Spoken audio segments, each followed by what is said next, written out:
Hello, everyone.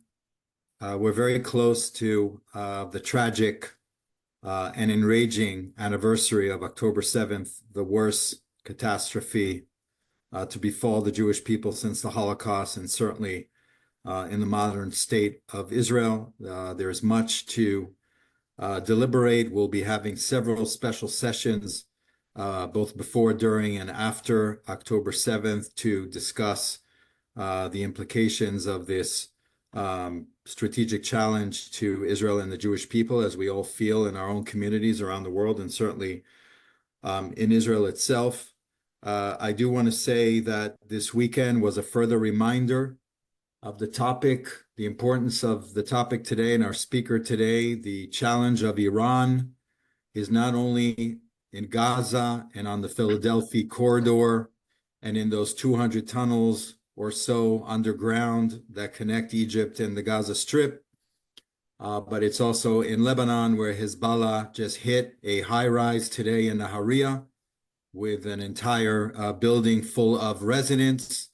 In Syria, you're seeing reports that the IDF took out an underground precision missile and chemical weapons installation where the Iranians were involved. And of course, you're following the news that is constant about Iranian networks in Iraq and in Jordan, and trying to spread the same chaos on the West Bank for almost a year now, with the murder of 3 Israeli civilian border officials over the weekend, which is a further reminder of the threats to the future of the Hashemite kingdom of Jordan.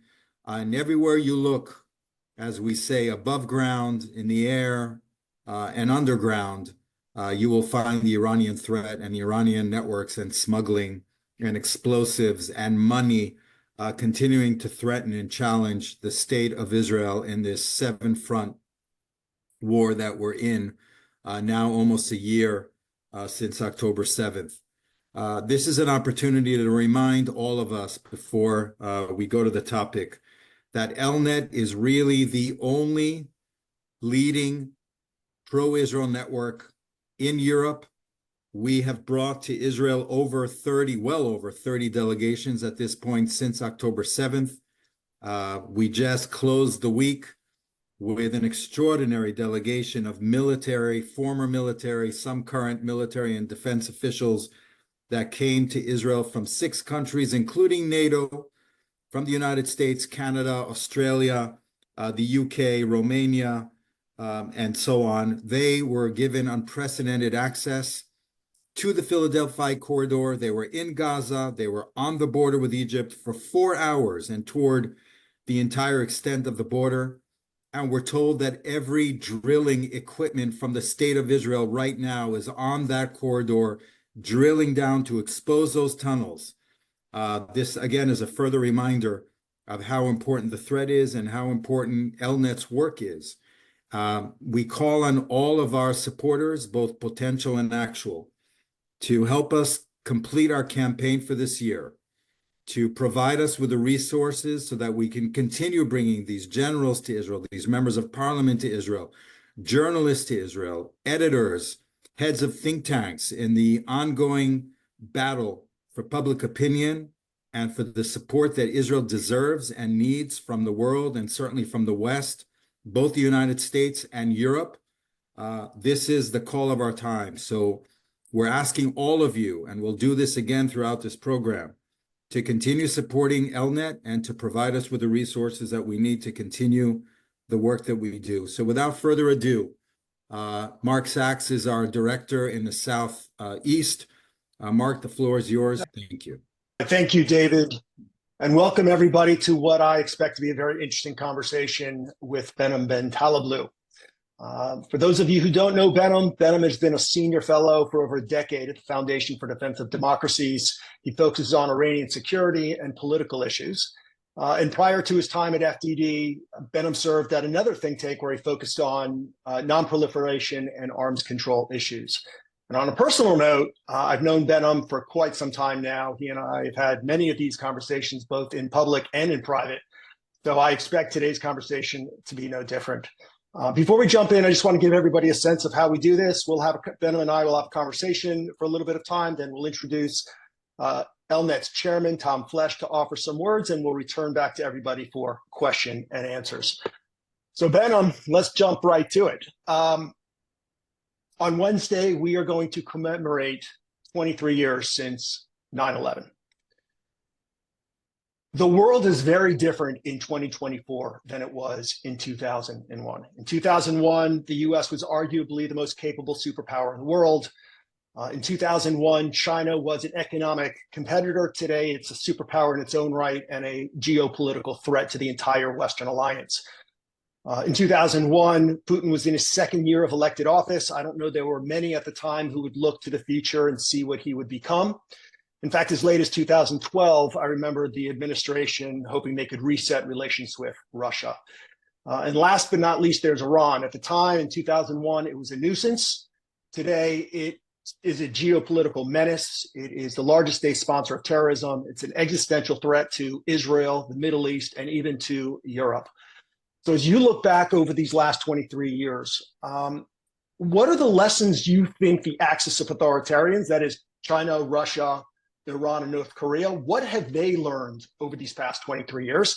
And what has the Western alliance learned over these past 23 years?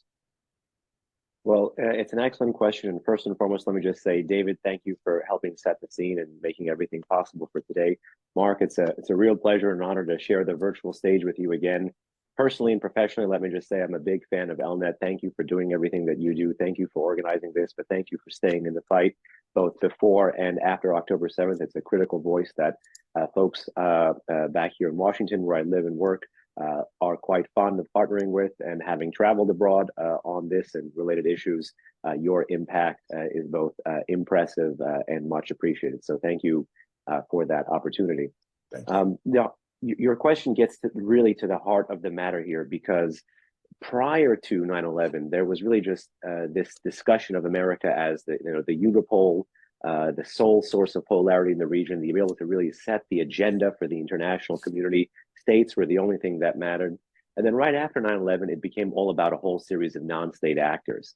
And we forgot to really split the difference somewhere in the middle. And our inability to get Iran right, from the hyper-focus on states to all of a sudden the obsession with non-states, and then the reversion to focusing on states in this language that we've heard for the past half decade about a return of great power competition, about near-peer rivalries. It's almost as if something has been copy-pasted from a graduate school textbook all of a sudden for folks who weren't paying attention.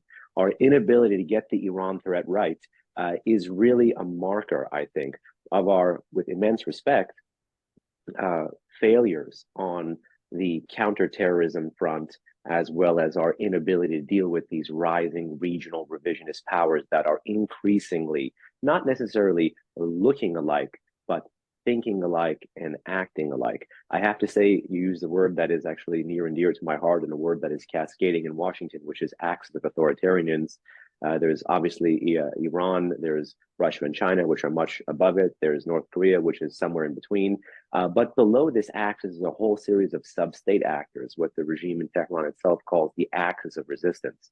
That's the constellation of terror and proxy forces that they've created or co-opted over the past 4 decades, much of which is currently encircling Israel in a ring of fire. And our inability to get these issues right, our inability to deal with Iran between the non-state and state threat, has really propelled us from a 9/11 kind of moment and the failures that brought us there, and the excesses and the overreaches and the shortcomings that followed, to the 10/7 moments, and God forbid those same phenomenons coming on the back end of that. So from the perspective of the adversary, with all of this here, the one thing I fear, that whether you're that mid-tier power like the Islamic Republic, or you're that revisionist near-peer competitor, great power competitor like Russia, like China, or further below, you're one of those non-state actors, either part of the Iranian constellation or the whole series of Sunni jihadists.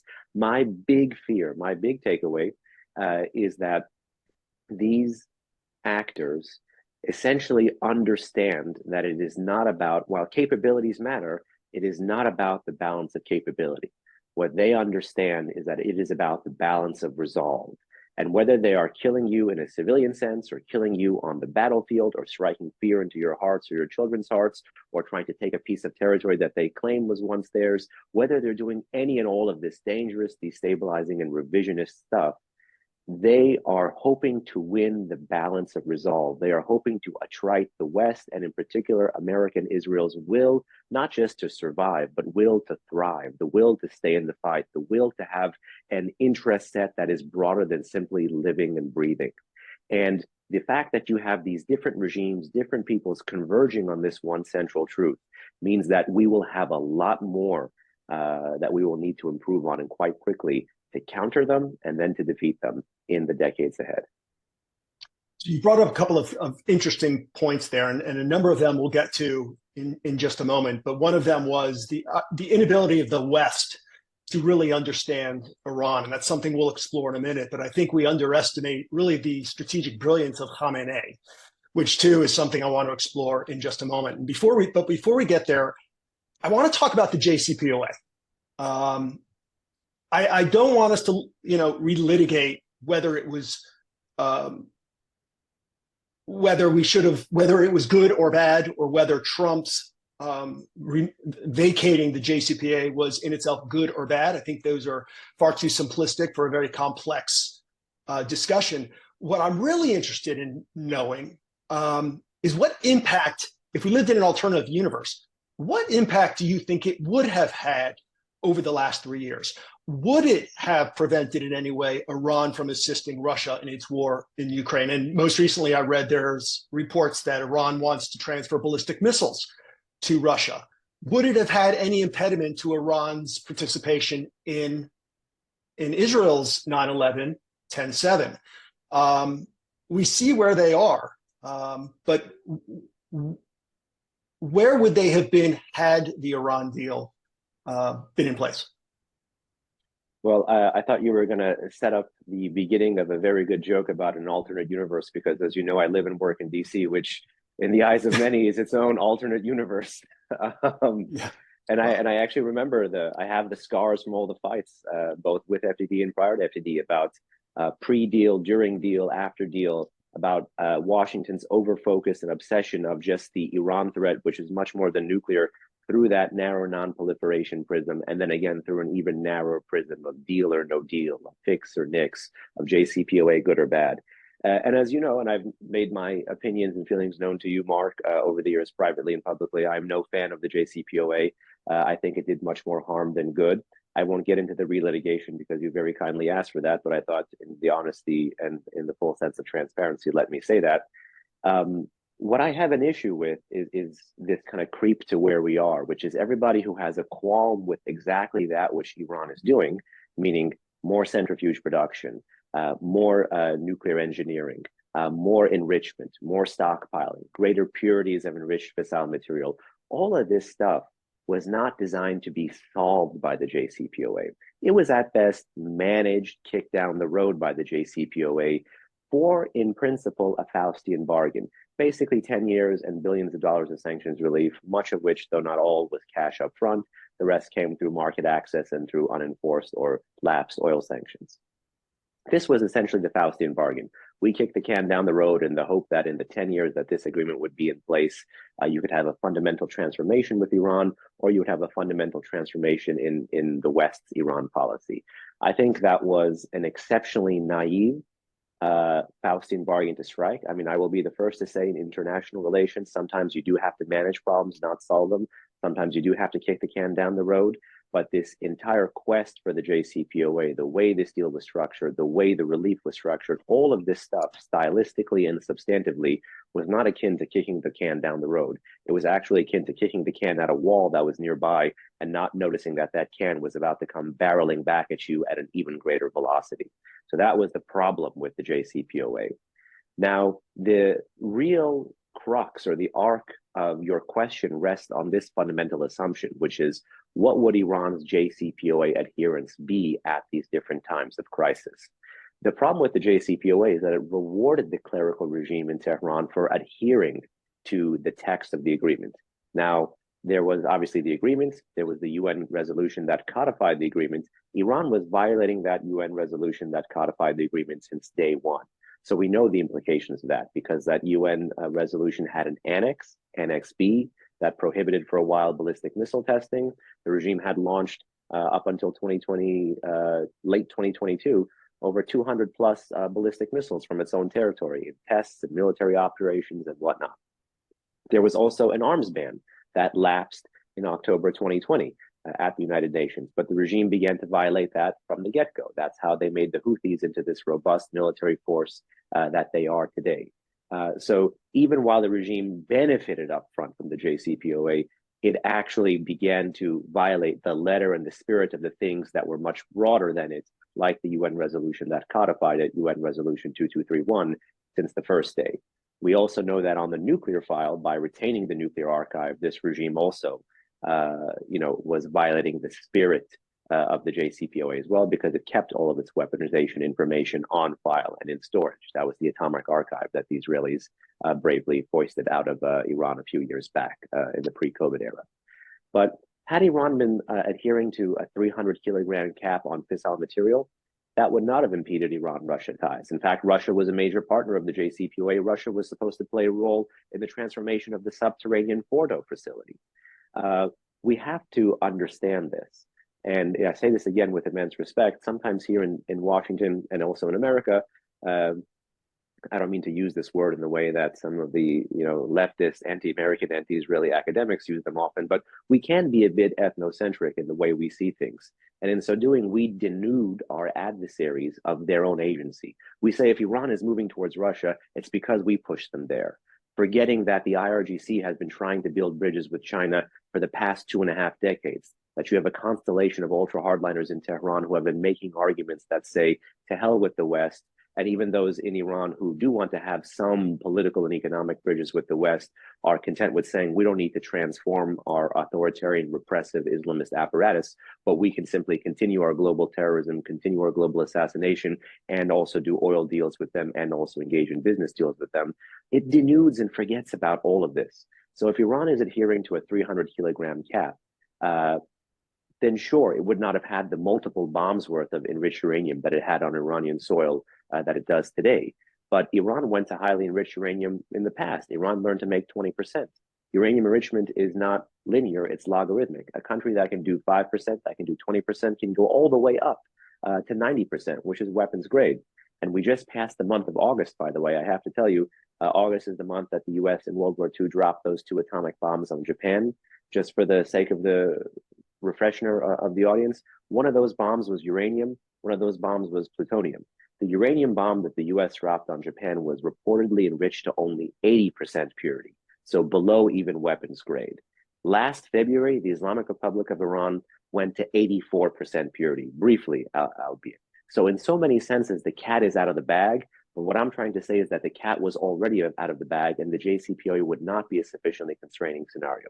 And as the Iranian political and military elite said before, during, and after the deal, this stuff wouldn't change their enmity with Israel, their export of the revolution, or anything else. So I think if the regime was going to adhere on paper to some of the things like the centrifuge R&D or the 300-kilogram cap, you would get those things that would allow the arms controllers in capitals like London and Paris and Washington and elsewhere to make the case to not deal with the Iran threat at all.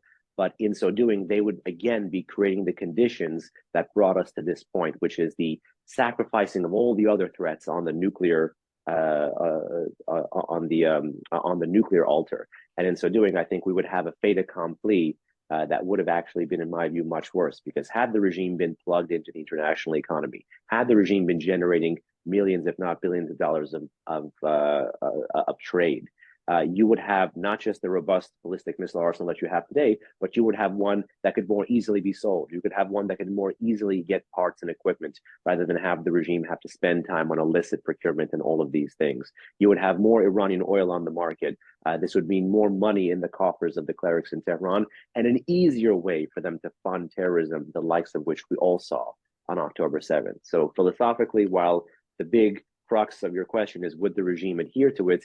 Even in the best case scenario that they did, it would actually be underwriting the full spectrum of other threats that we have left unchecked and that we are dealing with an overdrive today. And a point to underscore there, and that's where I want to go with this next question, is there was a lack of will to enforce their violations. They violated on a repeated basis, but the Western countries, didn't want to hold Iran accountable. But now there seems to be a changing or a fortifying of that will. I just read that the United States has backed off its pressuring of both France and the UK against censuring Iran. And since the United States is no longer part of the deal, where do we go from here? Is there a desire to start holding Iran accountable, perhaps initiate snapback sanctions? And what would that get us? The debate about snapback is a complex one. I fear that we're in a very dangerous situation right now. And if you will permit me to make a humble plug of a monograph me and two of my colleagues put out about, it's called Deterring Iran's Dash to the Bomb. I fear the regime has gotten too good at understanding some of our own internal debates here in Washington. And to that end, understanding the new kind of lame duck situation that the Biden administration has been in. And in the words of our own CEO at FED, Mark Dubowitz, been trying to, through the post-October 7 Middle East, create a weapon of mass distraction so it could complete its own weapon of mass destruction. Have people now over-focus. Remember, we said things are very zero-sum in DC. It's either non-state or all-state. It's either regional or nuclear. But the problem with the Islamic Republic is that it's both in so many ways.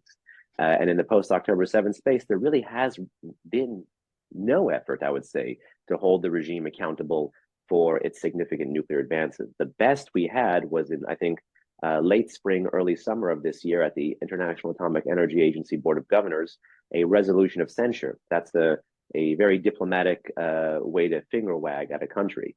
And a resolution of censure could be matched with more political pressure, could be matched with UN Security Council referral, could ultimately have snapback on the back end. But since that time, the US nor some of its international partners have not taken advantage of that glide path. And the reason is they fear what the regime may be able to do on the back end in terms of nuclear expansion. And B, as you mentioned in the heart of your question, that political will isn't there. So they're very much not even in management. They're in kind of delay and hoping for strategic patience. And they fear that their pressure would drive the program forward. That's precisely why when you look at the reporting around the last Board of Governors, and we're currently in the session for a new one, based on more recent Wall Street Journal reporting, it seems like the E3 in the US will not engage in, again, a resolution of censure. So again, unfortunately, snapback will be delayed. Last time that they did do this resolution of censure, apparently America had to be shamed into doing it. So we were in a position where the E3 were to the right of America on the nuclear issue. This has been an interesting reoccurrence as Washington begins to push away from the Middle East altogether, and through a hope and a wish and a prayer, try to delay Iran's nuclear program by not issuing any pressure against it. The problem is the proof is in the pudding. Under the Biden administration's policy of deference, you've had knowledge-based and quantitative nuclear gains. You've had, again, a lot more enriched uranium, a lot more centrifuges coming online, the production and use of a lot more advanced centrifuges, but also knowledge-based gains that the regime had never done before. Production of uranium metal with 20%, enrichment for the first time ever of 60%, and the production of more advanced centrifuges. So these are all things that whether there's a perfect deal tomorrow, or even, God forbid, a full-on regional war tomorrow, these are things you can't take out of their heads. And they happen under the policy of deference. And an inability to even engage in diplomatic finger wagging, an inability to call a spade, and an inability to reach for snapback, which in my view is more of a ripcord than anything else. It doesn't solve the problem, but it resets the international chessboard to allow us to rebuild what I would call a multilateral version of maximum pressure. This, I think, is not being taken. And my fear is with the new Iranian president and his former minister, who was the deputy foreign minister when the JCPOA was being negotiated, these guys have one mission, which is for right now to run the diplomatic clock until October 2025, so that this legal ripcord mechanism, this snapback mechanism will expire. And then forever, our options will be more and more constrained, and the diplomatic option will be fully taken off the table and put us into that horrible paradigm that no one wants, which is accept the bomb or bomb Iran. So at the center of this is Khamenei, who really seems to be the mastermind controlling almost everything or outwitting almost everybody. So I want to spend a little bit of time talking about the way he thinks. The title of today's discussion is A Rattle Wrapped in a Mystery Inside an Enigma. And for those who aren't sure where that phrase came from, Winston Churchill coined that phrase when trying to explain the Soviet Union's relationship with the Nazis. And at the time, when he said that, he said, look, the way to understand the Soviet Union is to understand the Soviet Union nationalism. If we apply this in the context of Iran, because I think the regime in Iran is that, in fact, riddle wrapped in a mystery inside an enigma. But what's different is it does nothing in advance of Iranian nationalism. It does nothing in advance of the Iranian people. And a perfect example here is Khamenei's obsession with Israel and with anti-Semitism. I mean, the regional activities that the Iranian regime engages in, and the billions of investments it plows into Hezbollah and more recently Hamas and the Palestinian Islamic Jihad, have no benefit to the Iranian people. So what is it about Israel and anti-Semitism that drives the regime? You know, Mark, you put your finger on So an issue Trevor. Pardon? I was saying, Okay, Mark, I believe you put your finger on an issue near and dear to my heart as someone working on this issue in Washington, but also as an Iranian American. You know, the joke amongst us is that, you know, Iranians are successful everywhere except in Iran, because you have a topsy-turvy kind of situation. You have an aging Islamist autocracy at the top. And at the bottom, in terms of society, you have a young and dynamic, vibrant, secular, nationalist, representative or democracy-seeking population at below. And these two things are in constant tension with each other. You know, when you look at the obviously more limited globally, unfortunately, pro-Israel rallies around the world, and even in Washington since October 7, one of the few flags you'll see other than the national flag of that jurisdiction, as well as the Israeli flag, is the pre-1979 Iranian flag. It's based in an understanding that the Iranian diaspora were among the first victims, and the Iranian population today in Iran was among the first and longest lasting victims of the Islamic Republic's reign of terror. Yes, there is aggression that they export abroad in terms of the armed export of their hate-filled ideology and revolution, but that is also paired with this massive repression at home. And this is a regime that has been in power for 45 years, that believes patriotism and nationalism is paganism, that has defined itself in contrast to 2.5 millennia of amazing Iranian historical and cultural contributions, not just to the country, but to humanity. This is a drastically different kind of situation than you have with the rest of the Middle East. You know, Iran, with the exception of Israel, is one of the few places in the Middle East where you can actually lay your head and your heart together, where you can engage in the dialogue of strategy and values when you're looking at statecraft and soulcraft as a policymaker in the West. And standing with the Iranian people, who since 2009 have been chanting in protest after protest, not Gaza, not Lebanon, my life only for Iran. They're telling you the view, the value, the vision, the interest they would have if Iran ever had a fundamentally representative kind of government. But Iran doesn't have that today. And to the heart of your question, the people at the helm of this regime, they cut their teeth on these three issues all at the same time, which was being anti the monarchy, anti the late Shah of Iran, anti-Israel, anti-Jewish, anti-Semitic, and anti-American. And they married this into an unholy trinity. And they got rid of one, and they're working on the other two. So these people, Khomeini, the founding father of the Islamic Republic, even in some of his sermons when he was going after the late Shah, he would even say, is he a Jew? When he was talking about the Iran relationship with Israel back in the 1960s, which was the exact opposite of what it was today. This is a group of people who cut their teeth on being anti-Israeli and anti-Jewish, again, at the height of the Cold War. Their regime, I don't want to unravel your enigma raveled in a mystery, but in some ways it is easier to understand.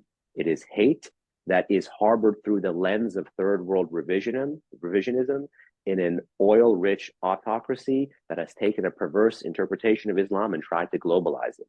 And that's why today it is this perverse interpretation of Islam that has been globalized that is at the heart of everything malign this regime does. Look at all the initials, for example.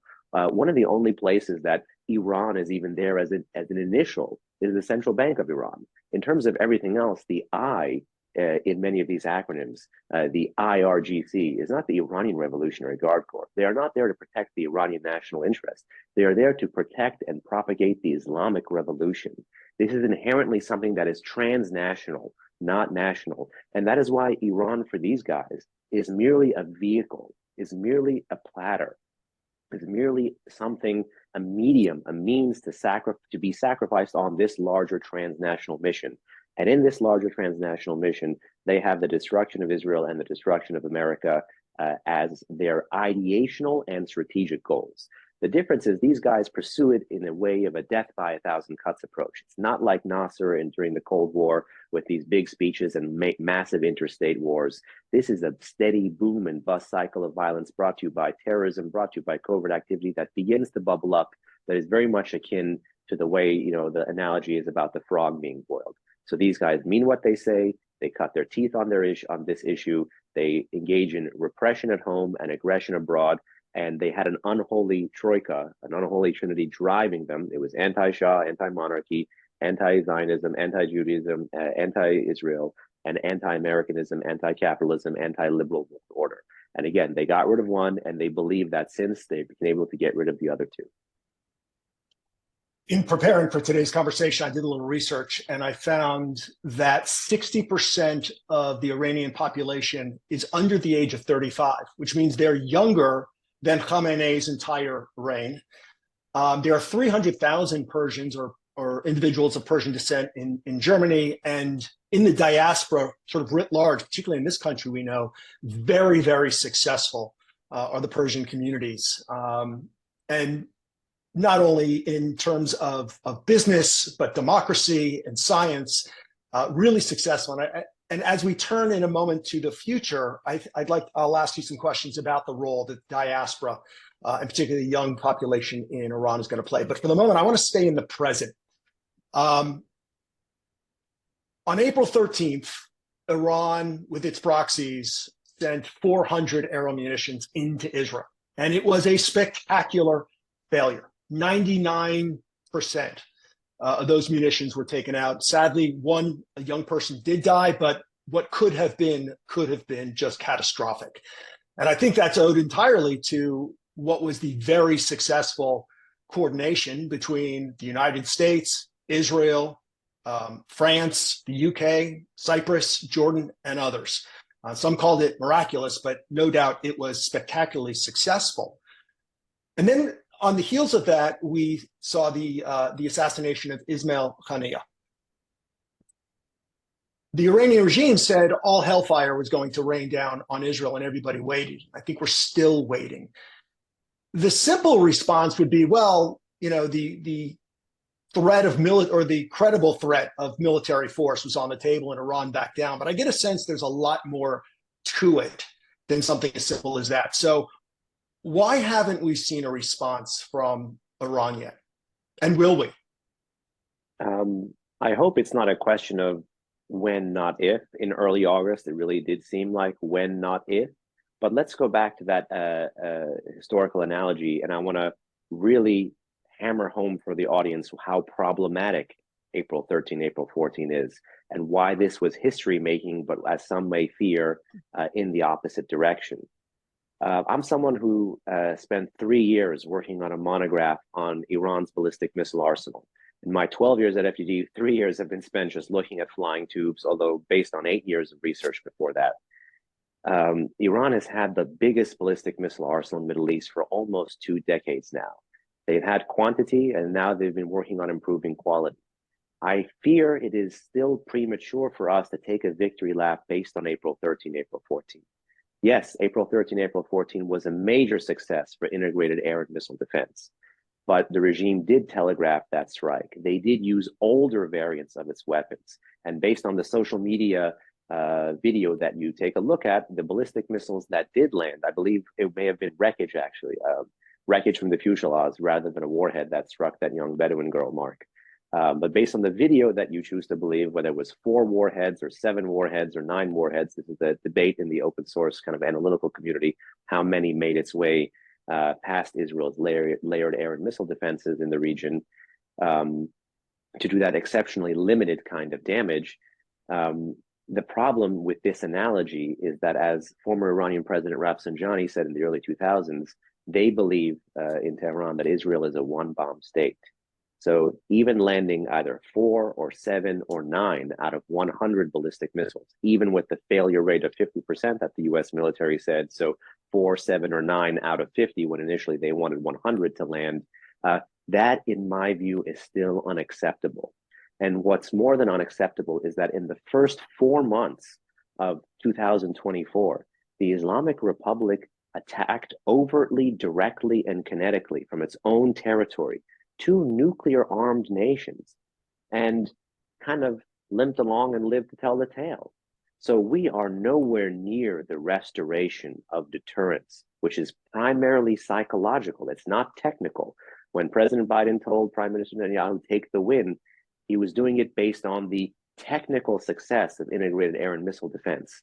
But before one can beget that technical success, you have to alter the political calculations in the minds of your adversary that they have more to lose than they would gain if they authorize that strike. And from that straight line follows, well, perhaps the regime was deterred. The Israelis made a heck of a lot more noise following the killing of Haniyeh in late July, early April, that they would respond in a way that was different from the April 19th response, which was obviously much less employment of military force, covert rather than overt, and doing much more damage than the Iranians were able to do on April 13, April 14.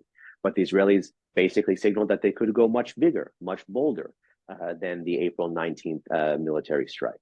That could be one reason for deterrence. The other could be, the US had a second aircraft carrier in the region, F-22 squadron, F-35 squadron, allegedly even a nuclear-powered submarine with Tomahawk cruise missiles in the region. All of this could have contributed to deterrence. But here's my thesis, based on my understanding of the Iranian threat and the evolution of both their military capabilities and political risk-taking, which is unfortunately growing, which is that success rather than fear is the current driver of Iranian restraint in the response to the killing of Haniyeh. Yes, they know they're outgunned. Yes, they know that they would lose more than the April 13, April 14 attack. But as we get closer to not just the 11-month anniversary, but to the 1-year anniversary of October 7th, they believe things are going their way. If you are Khamenei, this man got to be 85 years old, got to be what you mentioned earlier, which is the region's longest serving modern autocrat to date. You don't do that by being reckless. You escalate, you de-escalate, you do a knife, then you do a handshake. And through these alternating patterns of force employment, you lock in a regime that, in terms of its military capabilities conventionally, in terms of its economic performance relative to its neighbors, and in terms of its state-society relations, should have collapsed a long time ago. And particularly if it's picking a fight with so many other bigger, stronger neighbors and adversaries, both in the region and outside of the region. But it hasn't. And there's a certain shrewdness. I don't want to call Khamenei a genius. He certainly is capitalizing on a lot more Western shortcomings than benefiting from his own kind of Kissingerian or Bismarckian kind of success. And he's an opportunist. And right now, he's taking the opportunity for the win himself. The introduction of overt military force, I think, in his minds, in the IRGC's minds, would risk actually losing the regime. And in the few times in Iranian history, since 1979, when they have backed down, it is when the prospect of regime survival has been on the table. It's been the massive sanctions. It's been the end of the Iran-Iraq war. There are very limited case studies. Actually, these case studies are fleshed out for those who are interested in that monograph that I co-authored that's called Deterring Iran's Dash to the Bomb. We list a few and we derive principles for how to deter the regime in the future for interested parties as well. But in this case, Khamenei believes that as he gets closer to the 1-year anniversary, Israel is more disliked internationally. There is more Western political tension between Israel and the West. Look at, the most recent UK potential, the limited arms export license revocation. Look at the politics between the Australians and the Israelis these days. Look at the way this relationship exists with parts of the Democratic Party and even parts of the far right in the US, where the kind of the isolationist fringes are coming together in a new toxic anti-Israel, anti-Semitic kind of way. These are things that the regime is watching quite closely. When Iran's new president says in his first article that he stands with Western university students who are protesting Israel, this tells you how much this regime is paying attention to this issue. So because the Abraham Accords extension to Saudi and Israel has been delayed, because the Arab street is further divided against the Arab street, because Israel is under this kind of bogus ICC pressure and the West is turning its back potentially on the Jewish state, Khamenei feels emboldened. And I think he unfortunately rightly understands that the balance of forces, the way things are going, ultimately benefits him. And I don't mean to, again, draw on more capable Western military and political figures to tell you an analogy about this guy, because he is not, but it reminds me of that Napoleon quote, which is, when your enemy is making a mistake, don't interrupt. And Khamenei right now does not want to interrupt the stream of successes that he has. The Houthis are more beholden to him. Hezbollah is more beholden to him. The Ring of Fire continues functioning, and he fights to live another day. The man literally got away with murder, and 12 months on, people are pointing a finger of blame at Israel. Yeah, if Khamenei has one superpower, it seems that his ability to calibrate his response and the regime's response to US or Western public opinion and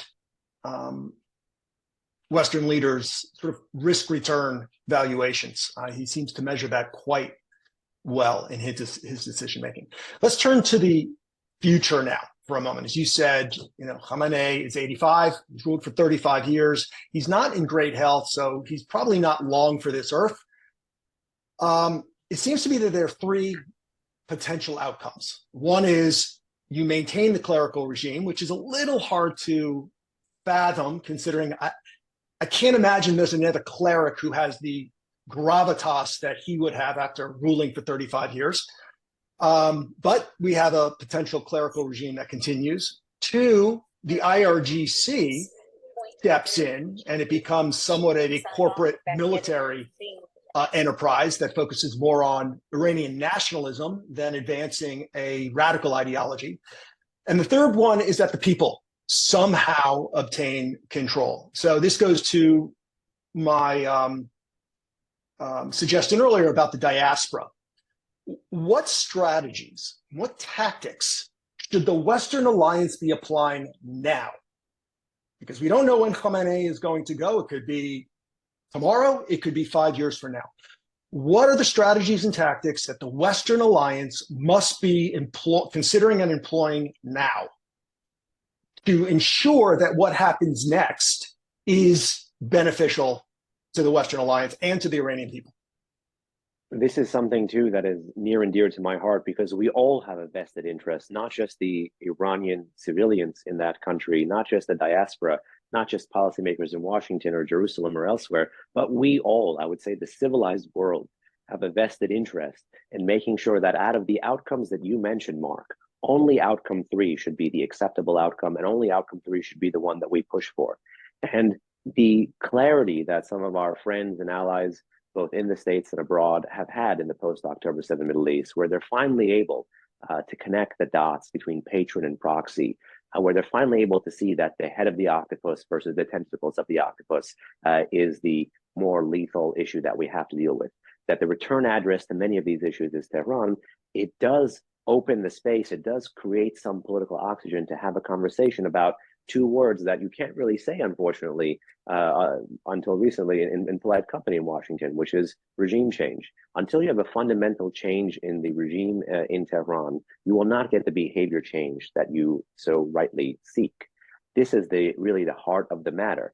And while Washington is now moving towards more transaction and less transformation, more offshore than onshore in the Middle East, Iran would have been, the best case scenario to actually marry your head and your heart, to do well by your strategy and your values, and to actually stand with people who have a century of history of seeking representative government and having been thwarted at it, both due to foreign and domestic forces, and then ultimately now still seeking it, and then only to have the West, which claims to stand for their values, not stand for them in reality and not just in rhetoric. So there are some successes that are already here. There are targeted designations of even local judges, local military commanders that are repressing protesting Iranians. We need to make sure that we name and shame everybody.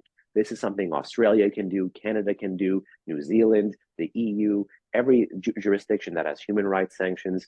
The Five Eyes countries need to be putting the Islamic Revolutionary Guard Corps on its terrorist list. The Canadians, after 12 years, finally did this. This is a huge lift.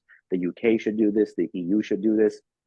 Australia and New Zealand should do this. The Five Eyes Alliance in this decade of the 2020s need to see 2020 on this proxy patron threat and diagnose the IRGC as the root of many of these problems and secure their own borders and their own citizens. We need to get together to make sure that the next time also Iranians go out into the streets and bravely protest, that they're not left behind, that there is a way to create some sort of a labor bank, much like the U.S. was able to help with the solidarity movement in Poland at the tail end of the Cold War, to make sure that there is a strike fund for many of these laborers who leave industries and leave factories, who bravely go out in the street and risk not just their own livelihoods, but the livelihoods of their families if, God forbid, anything happens to them. We need to make sure that those who are more in the covert space and cyberspace can actually amplify these Iranian protests, that sometimes those things that go boom in the night at an Iranian electrical station or an Iranian port or at an Iranian gas station can actually be timed with periods of peak Iranian protests. We have to actually get our discourse right. We have to actually make sure that first we're not spending our time and our efforts rewarding or enriching those who would be ending up doing the repression at home and aggression abroad.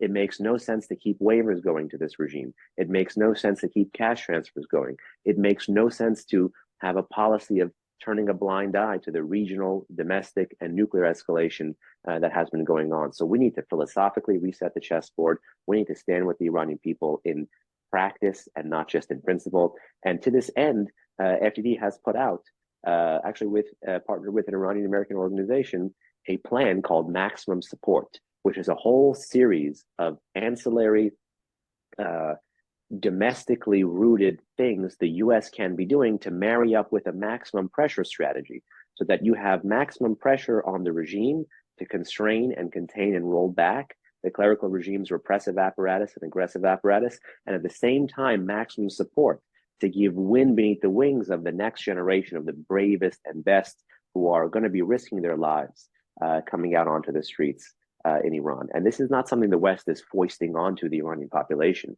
The Iranian population has been protesting drastically and taking their own lives into their hands. And their protest chants have moved from reform in the 1990s and in 2009 with the Green Movement, all the way now seeking overtly revolution. Every single anti-regime protest from 2017 to present has blossomed into a nationwide anti-regime protest, demographically and geographically different. Most recently with the MASA protest, the Women Life Freedom protest that we saw for almost a year, starting in September 2022. We are now coming up on the 2-year anniversary of that. And I ask all of those Western politicians who cut their hair, who stood with Iranian women, where are you 2 years later? Here in Washington, where I live and work, the MASA Act to have mandatory human rights sanctions applied to the supreme leader of Iran, that has not happened, even though 2 reporting requirements have lapsed. So we have a lot of work to do to stand with the Iranian people in practice and not just in principle. And until we do that, scenario number 1 that you mentioned, a potential succession to the supreme leader of Iran's son, is something that I fear very, very much. Okay, well, that was a robust answer. Thank you. As were all of your responses today, Behnam. Always learn a lot from you and really appreciate it. We're going to pause now before we get to Q&A to hear from Tom Flesch, ELNET's chairman of the board. Tom, floor is yours. Thank you, Mark, Behnam. Most inspiring, very informational talk, and I hope we can continue with another opportunity because it's very, very important. Behnam, I happen to agree with you. I think that the messages from April 13th, at least to me, was more of the unification of the forces that were protecting against the missiles being flown into Israel. And we saw those countries united together in defending Israel. This spoke volumes. The success blocking the missiles from coming in also spoke a lot. But it was the unification of the allied forces together in protecting Israel, I thought, made a very, very big statement. And hopefully the Iranians saw, or at least got a glimpse of a response that they could expect. And to me, I also feel that that gives inspiration to the people, the Iranians, the younger Iranians, about the future of their regime and what kind of effect they can have. And then when you couple that with the military delegation in Israel that just completed and ELNET's involvement with these things, I feel that hope and inspiration to a good way in the future emanates from a lot of the work that we're doing at ELNET. And the work that ELNET does is made possible by our supporters and our donors and the speakers that give factual information to our supporters of exactly what is going on in the ground.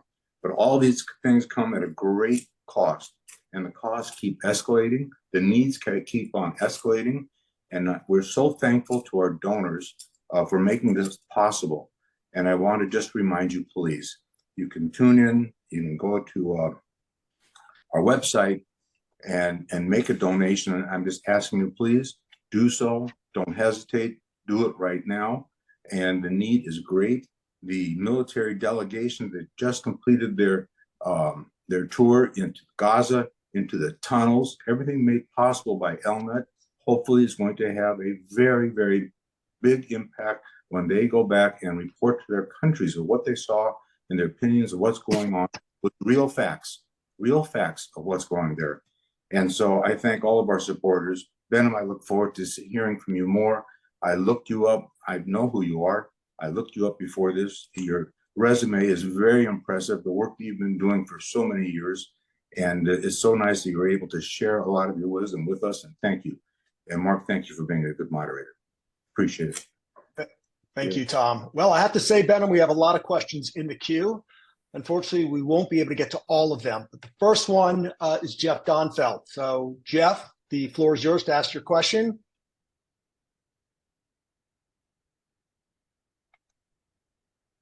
Thank you. I'm going to put you on the spot. I've just nominated you Secretary of Defense, Secretary of State, and National Security Advisor to the next elected President of the United States. My question is, what would be your very specific advice to the President to evidence resolve, your word, versus capability? Because I don't think that the United States can afford or will leave 2 aircraft carrier groups in the Mediterranean to constantly protect Israel. I wholeheartedly agree with you, and the Iranians unfortunately agree with us as well. And even they've seen that there's a current commander in the IRGC who a few years back has said there was a time in history when America would send 1 aircraft carrier towards an area. And before the carrier even got there, the government in that place would fall. And he said, today, that's not at all the case. Today, these aircraft carriers are targets for us. Obviously, he's being hyperbolic here. And obviously, Iran is not going to win so easily against an aircraft carrier, but it gets to the heart of the contradiction that you put out, sir. What I would do, you have to signal resolve. What does that mean in practice? First and foremost, you have to make sure that the Israelis have absolutely everything that they need to defend themselves by themselves, whether that's more interceptors for a potential, but increasingly likely, it seems like, Third Lebanon War and intensification even of just the northern front.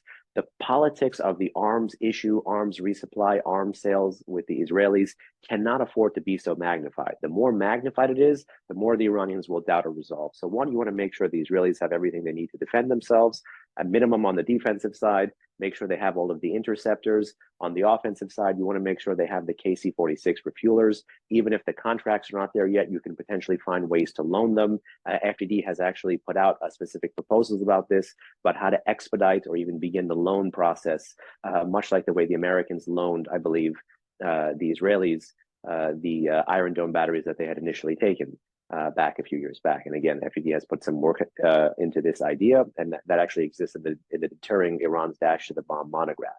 In the region, you need to drastically improve your response ratio against the Iran-backed militias. If we're all trying to prevent a nuclear breakout here in Tehran, it is not going to do much if the regime is looking at your response ratio to Iran-backed militias, and it is as poor as it is. Between October 7 to present, or till very recent, it's been about 185 times the US has been hit in Iraq, Syria, and Jordan, and only 11 times, if I'm not mistaken, has the US returned fire. Now, admittedly, in one of these instances in very early February, the return of fire was very significant, and it bought many, many, many months of peace. But now the regime, through some of these proxies, is again trying to reanimate the number of attacks because deterrence is waning. So you have to have a better response ratio. You have to strike back harder, faster, and more decisively against these militias. And then in the maritime world, look at what the Houthis are doing. You don't have to take it from me. The General Kurilla, the chief of CENTCOM, in that reported exchange a few weeks back, said that the effort by the US and UK was a clear failure. If we are not going to be able to have even military success, I'm not talking about political success on the ground in Yemen. If we are handicapping even a military success against this proxy, which is the newest element of Iran's axis of resistance, we're not going to have success against the patron.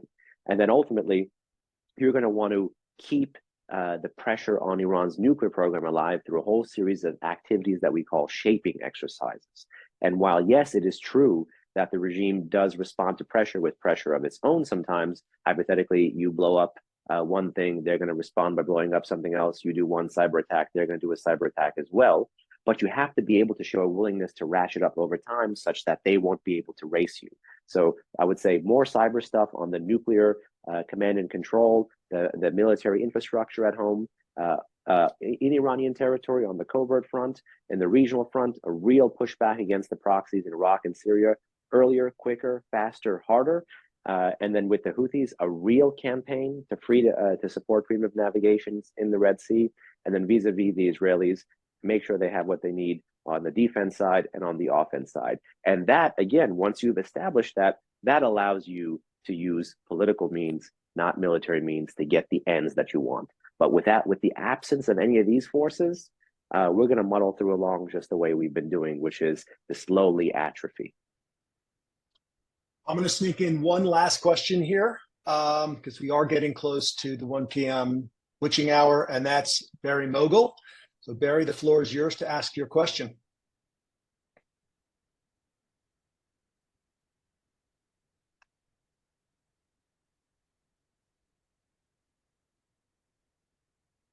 I believe you may be on Barry? mute, sir.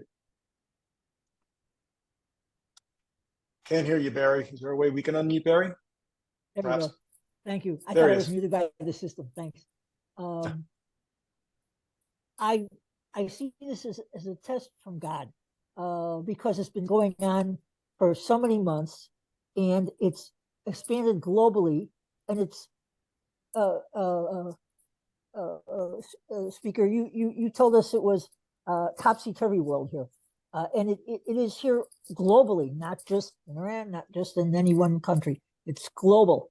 So I think the test is, how do we reduce these protests at home to relax and get our politics back in order so we can effectuate these programs that we need to effectuate without anti-Israel, pro-Palestinian topsy-turviness, and therefore, how do we isolate and identify real civilians from combatants who hide amongst them, like Hamas has made famous, and other Axis participants certainly know the clue.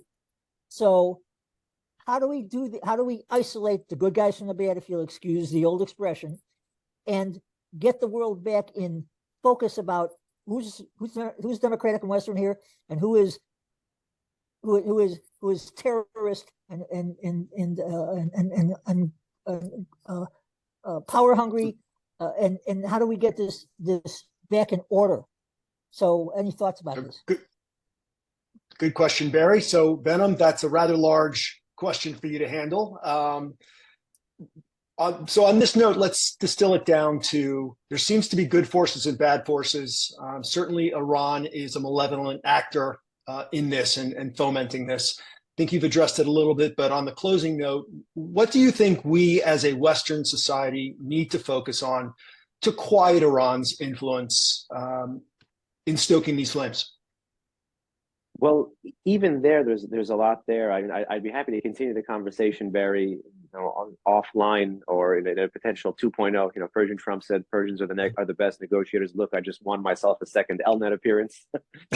But Embraced them. to potentially narrowed the narrowed version of what Mark just mentioned, I'll focus on the home front if that's okay. One is the comments, I think, in the late spring by the Director of National Intelligence, Avril Haines, about what the regime was actually doing to puff up a lot of that pro-Hamas protest on the home front, the misinformation and disinformation space. They actually said this, which is huge, and they even mentioned the transfer of money. But the problem is they didn't follow up with how much money was transferred, to who was it transferred, so it leaves a lot more questions than answers. I would say to the intelligence community, and then my charge to the US Congress following that is, we have to be doing everything in overdrive to declassify and get this information out there. Just like the Biden administration did a great job declassifying all the stuff between November 2021 and February 2022 about Putin's intentions vis-a-vis Ukraine and some of the military maneuvers and the military things that were happening along the border there, to put the spotlight on them, to make sure that everyone knew what was about to happen. We have to put the spotlight on the regime and its networks here on the home front. We have to make sure that if the world's foremost state sponsor of terrorism is able to transfer money to Americans, that those banking, licit or illicit channels are not permitted to be established or not permitted to be exploited. And more importantly, on ourselves, on our culture, on our society. Let me tell you this. How we have our domestic disputes with each other as election season moves on matters very much.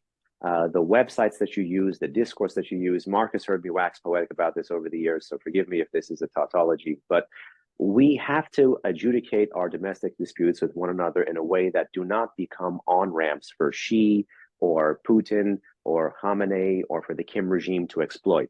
The left and the right are the left and the right. That's fine. People are entitled to their views. There's freedom of speech. Do what you will. But it cannot be an on-ramp for an adversary of us to exploit our free speech, to exploit our room for maneuver, to exploit our culture against us. It's a problem that in the past, and we can afford no own goals here, from the left to the right or the right to the left. It's a problem that in the past, Iranian presidents have come up to the UNGA podium in New York or virtually during COVID, and they have said, rather than talk about real issues, they've talked about George Floyd and BLM and the American withdrawal from Afghanistan and January 6th. So no own goals from the left to the right or the right to the left. We have to adjudicate our national domestic disputes with one another in a much more civil way. I know this is much more easier said than done, but the responsibility is incumbent upon each and every one of us in real life and in cyberspace to make sure that we live up to the best example, because there is a contrast, Barry, between good and evil, and we can be that living contrast for the world every single day. Behnam, you did not disappoint, as always. So thank you. This was a terrific conversation. I want to thank you and everybody else for joining us today. As both Tom and David said before me, ELNET is the tip of the spear throughout Europe, working on these area issues. So if you appreciate all that Behnam bestowed on us today, if you understand the risks for both Israel and the Western Alliance, then please support our efforts to ensure that the Western Alliance remains strong and vigilant in the face of the axis of authoritarians. So with that, everybody, thank you very much and enjoy the rest of your day. Behnam, talk soon. Thank you. Appreciate it. Thank you. Behnam, it was fantastic. Thank you very, very much for joining us. Thank you so much.